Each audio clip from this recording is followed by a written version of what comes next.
Radhe Radhe. Episode 288। I love you Daksh and Daksh baby girl. अब आगे। Danish study room से बाहर निकल गया, लेकिन वहीं अंतरा दानिश को जाते हुए बस देखती रह गई। उसके जाने के बाद अंतरा ने धीरे से अपने आंसुओं को साफ किया और वो खुद से बोली, आखिर दानिश क्यों इतना ज़्यादा गुस्सा करते हैं? वही काम तो वो खुद भी करते हैं, फिर तो मैं कुछ भी नहीं कहती और अब खुद गुस्सा होकर चले गए। ये कहते हुए अंतरा स्टडी रूम से बाहर निकल गई और वहाँ से निकलकर सीधे अपने कमरे में गई। जब वो कमरे में पहुंची तो उसने देखा दक्ष बेड पर कसमसा रहा था और अंतरा ने वॉच की तरफ देखा तो अब दक्ष के उठने का टाइम हो गया था, जिसे देखकर फिर अंतरा ने खुद को नॉर्मल किया, क्योंकि वो दक्ष के आगे उदास या रो नहीं सकती थी। दक्ष काफ़ी ज़्यादा शार्प माइंडेड था और वो उसे रोता या उदास देखकर तुरंत हाइपर हो जाता था। अंतरा ने खुद को नॉर्मल किया और वो दक्ष के पास गई। उसने एक प्यारी सी स्माइल के साथ दक्ष को सर को सहलाया और बोली, दक्ष उठ जाओ, आपके उठने का टाइम हो गया है। दक्ष जो अब कसमसाते हुए उठ रहा था, वो अंतरा की आवाज़ से अपनी आंखें खोलते हुए एकटक अंतरा को देखने लगा। अंतरा ने उसकी दोनों आंखों पर धीरे से किस किया और मुस्कुराते हुए बोली, आई लव यू दक्ष।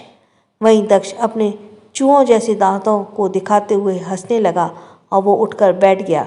उसके बाद फिर अंतरा बोली, डैड आज आपके ऑफिस चले गए तो आपको मम्मा से रेडी होना पड़ेगा।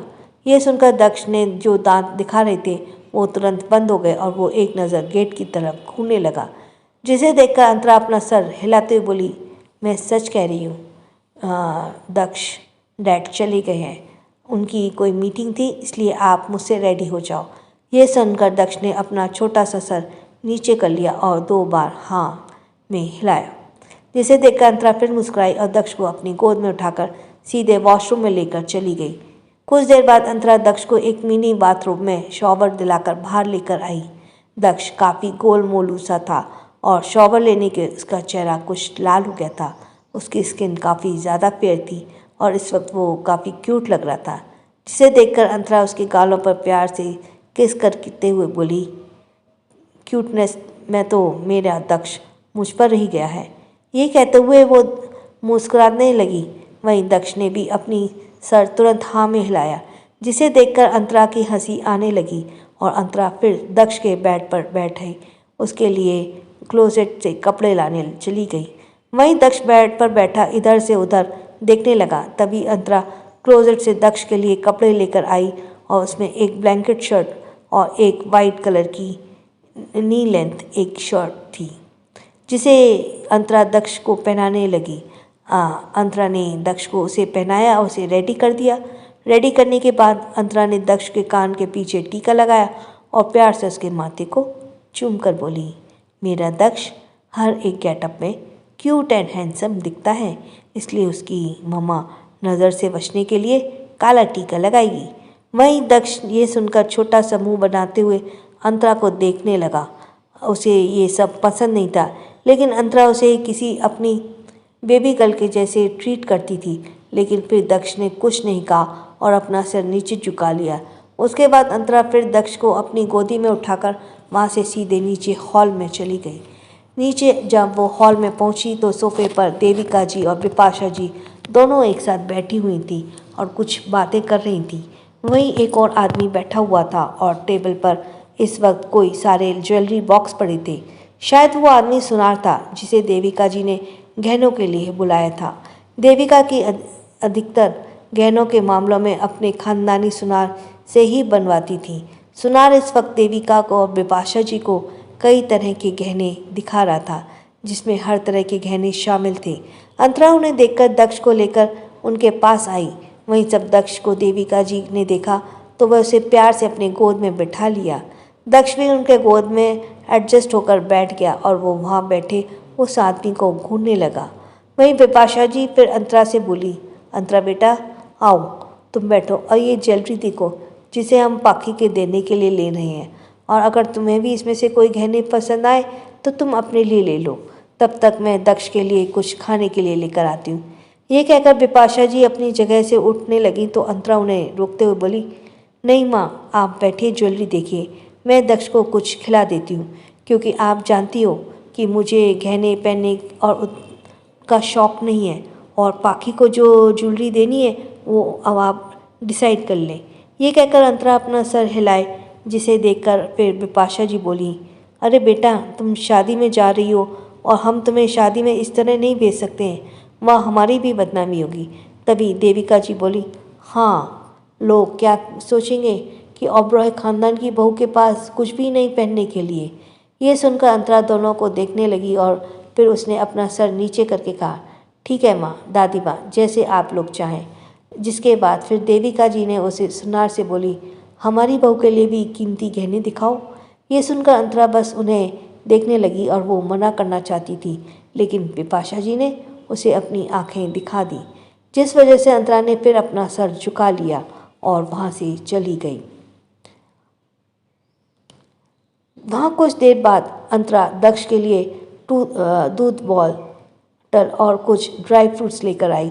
उसने सबसे पहले अपने दक्ष को ड्राई फ्रूट्स खिलाए और उसके बाद अपने दक्ष के मुंह से दूध की बोतल लगा दी। दक्ष देविका जी की गोद में बैठा दूध पीने लगा और अंतरा फिर उसके साथ बैठकर गहने देखने लगी। हालांकि उसे गहने देखकर का बिल्कुल भी मन नहीं था, लेकिन उसे देविका जी और बिपाशा जी की वजह से ये सब करना पड़ रहा था। तभी अंतरा के पास अथर्व का कॉल आया। उसका कॉल देखकर अंतरा फिर बिपाशा जी से बोली, माँ, दादी, मैं अभी कॉल लेकर आती हूँ, मैं इसे पिक करके आती हूँ। यह सुनकर उन दोनों के अपना सिर हिलाया और अंतरा वहाँ से साइड में चली गई। दक्ष से जाते हुए बस घूर ही रहा था। वहीं अंतरा ने साइड में जाकर कॉल पिक लिया और उधर से अथर्व ने कहा, किट्टू, तुम एक बार यहाँ आकर एनजीओ का काम देख लो, क्योंकि कल वैसे भी ऑफिस में तुम बिज़ी हो जाओगी, तो एक बार तुम आकर देख लो कि यहाँ सब तुम्हारे अकॉर्डिंग चल रहा है या नहीं। ये सुनकर अंतरा कुछ सोचकर बोली, भाई आप ही देख लो, क्योंकि अभी मैं थोड़ी बिज़ी थी। आज संडे तो है ना, तो मैं माँ ने बोला था मैं बाहर नहीं जा सकती, तो अगर हो सके तो आप देख लो, वरना फिर मैं यहाँ से कोशिश करती हूँ आने की। इस पर अथर्व ने कहा, किट्टू, मैं तो इस वक्त वही हूँ, लेकिन मेरे देखने से क्या होता है। यह एनजीओ तुम्हारा है और ये सपना भी तुम्हारा है, तो इसे तुम्हें खुद ही पूरा करना चाहिए और खुद से ही आकर देखना चाहिए। ये सुनकर अंतरा कुछ सोचते हुए फिर बोली, ठीक है भाई, फिर मैं अभी कुछ देर में आती हूँ। ये कहकर फिर अंतरा ने कॉल कट कर दी। इधर अंतरा फिर वापस देविका और बिपाशा जी के पास आई और बोली, दादी माँ, मैं पाखी के लिए गहने चूज़ कर लिए हैं और ख़ुद के लिए भी गहने चूज़ कर लिए हैं, तो क्या मैं अब अपने एनजीओ साइट पर जा सकती हूँ? एक्चुअली भाई का कॉल आया है और वो मुझे वहाँ किसी काम के लिए बुला रही हैं। ये सुनकर देविका जी नाखुश होते हुए बोली, बेटा, पर एक दिन तो काम से छुट्टी ले सकती हो ना। खुद के शरीर को देखो, कितनी कमज़ोर और दुबली पतली हो गई हो। अगर इसी तरह काम में डूबी रहोगी तो खुद को कैसे ध्यान दोगी? अभी तो तुम्हारी पूरी ज़िंदगी और उम्र पड़ी है। ये सुनकर अंतरा ने अपना सर नीचे कर लिया और धीरे से बोली, दादी, अगर ज़रूरी ना होता तो भाई ना बुलाते। आज संडे के दिन इसलिए मुझे जाना पड़ रहा है। ये सुनकर फिर देविका और बिपाशा जी ने अपना सर हिला दिया और फिर अंतरा दक्ष को लेकर वहाँ से सीधे अपने एनजीओ साइट के लिए निकल गई। इधर दूसरी तरफ पाखी के घर में इस वक्त पाखी के घर में शादी की तैयारियां चल रही थीं। आज हल्दी और मेहंदी की और कल पाखी की शादी होने वाली थी। पाखी इस वक्त अपने रूम में थी और उसकी आंखें काफ़ी लाल थी, जो रात भर रोने की वजह से थी। पाखी चुपचाप अपने हाथों में लगी मेहंदी को देख रही थी और वो किसी ख्यालों में खोई हुई थी। तभी उसकी माँ वहाँ पर आई और वो पाखी के लिए लहंगे और ज्वेलरी रखते हुए बोली, पाखी बेटा, ये तुम्हारे लिए शादी के पहनने के लिए ज्वेलरी और गहने आ चुके हैं। इसे एक बार तुम देख लेना और जो इसमें प्रॉब्लम हो उसे बता देना। ये सुनकर पाखी ने अपना सर धीरे से हिलाया, जिसके बाद फिर पाखी की माँ ने उसे गौर से देखा और वो फिर उसके पास धीरे से सहलाते हुए बोली, पाखी बेटा, देखो, प्यार करना गलत नहीं है, लेकिन तुम सोचो कि अगर वो प्यार तुम्हें हासिल हो जाए और तुम उसे ज़बरदस्ती हासिल कर लो, और ये गलत होता है। तुमने प्यार किसी अच्छी बात है, लेकिन सामने वाले इंसान ने तुम्हारे प्यार को मंजूरी नहीं दी, तो उसे छोड़ दो उसकी वजह से तुम खुद को तकलीफ मत दो, खुद अपनी ज़िंदगी को देखो, आगे बढ़ो।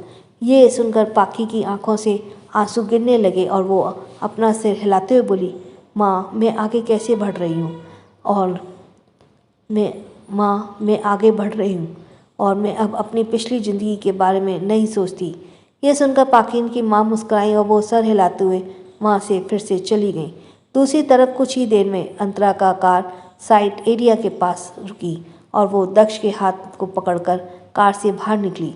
दक्ष अंतरा के साथ कार से बाहर निकला और उसकी आंखों पर इस वक्त एक छोटा सा ब्लैक गॉगल्स लगा हुआ था, जिसे अंतरा ने लगाया था क्योंकि वहाँ पर काफ़ी ज़्यादा धूप थी। दक्ष का ऑरा इस वक्त काफ़ी ज़्यादा एरोगेंट लग रहा था और वो एकटक चारों तरफ घूरते हुए अंतरा के हाथ को पकड़कर चल रहा था। अंतरा जब वहाँ पहुंची तो उसे सामने खड़े दो इंसानों को देखकर चौंक रह गई।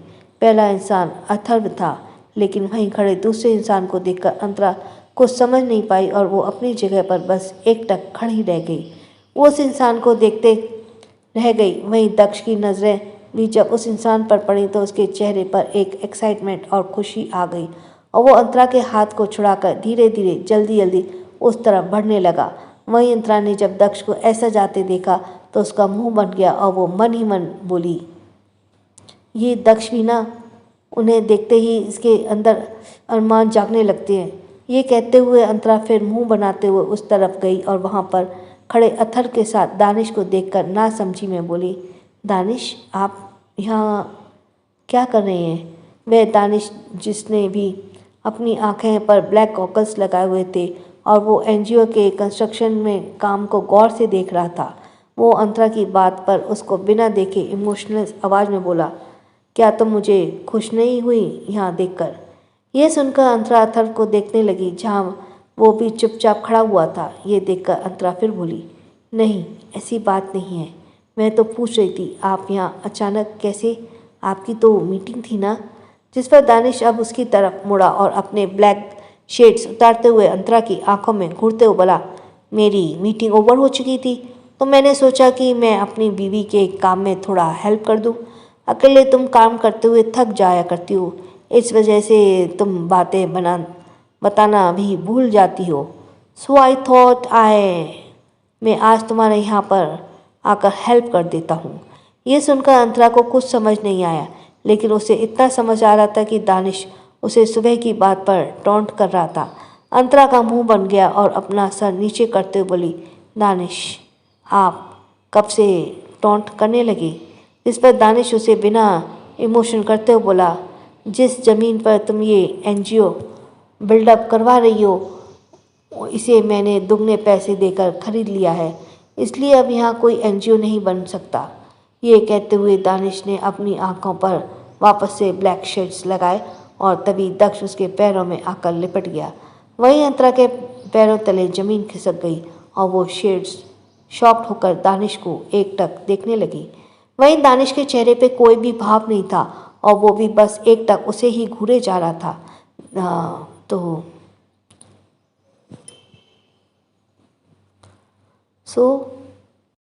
जिसका सब्सक्राइब करना रह गया वो प्लीज़ जल्दी से सब्सक्राइब करो और नई सीरीज़ शुरू होने वाली है तो उसके लिए प्लीज़ अपने बताओ कि कौन सी शुरू करूँ। तो थैंक्स फॉर लिसनिंग।